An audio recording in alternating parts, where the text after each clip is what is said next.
Well, hello everyone. My name is Ian and this is the Econobox Garage. In this week's episode, we're going to continue with our Bugeye build with the goal of completing the metalwork on both the seats. If you'd like to get a hold of me, the easiest way is going to be through Instagram Direct, and I'll put my tag up in the corner here for you. And there's also a link to my Instagram page in the description below. If you have any questions or suggestions, please leave them in the comments section below. I really appreciate those. Thanks for joining me. I hope you enjoy this week's video.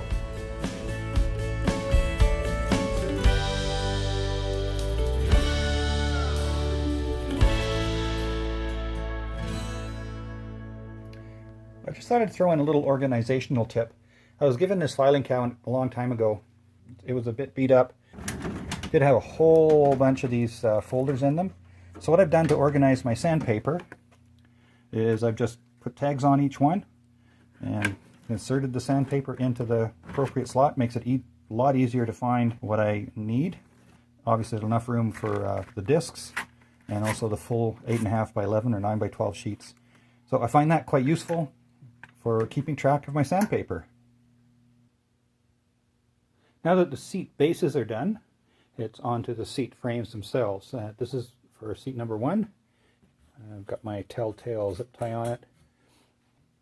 I think my course of action on this is basically going to scrape or wire brush as much of the rust off as possible. I'll get some rust penetrant on this joint here because this little lever is supposed to go back and forth. And a little bit later I'll run a tap or a die down these threads on both sides. That's where the seat backs attach. So that's the bottom of the seat base there. And that's the top. So basically it's just a cleanup. Everything is not bent. So we're good to go on that one.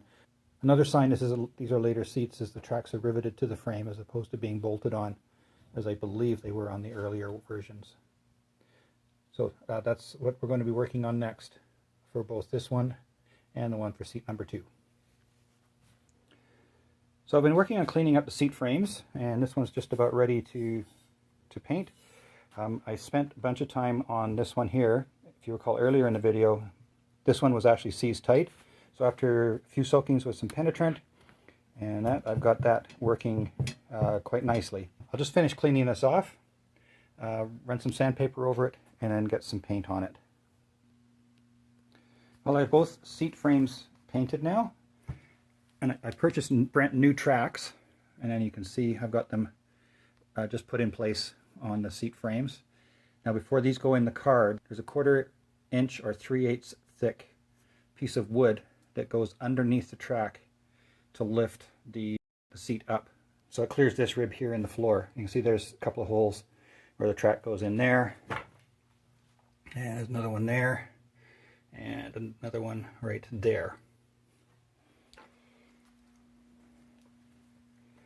Now the seat back attaches to these bolt here, or stud, and this stud here. And the seat base itself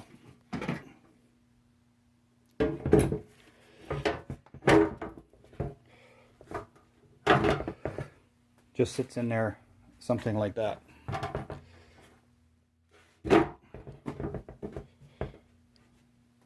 Anyway, that's roughly how that'll sit in there.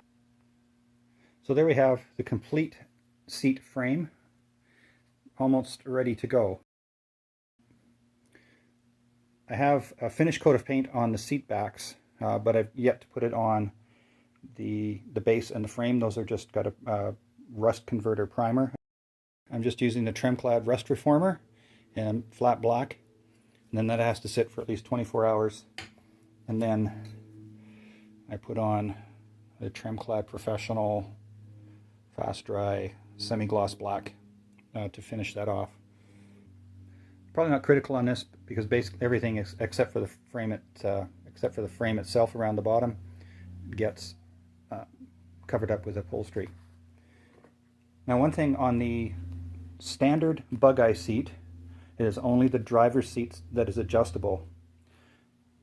I mentioned in an earlier video, these are out of a Mark II Sprite, so this upholstery is a little different, and both the driver's and passenger seats have the sliding mechanism.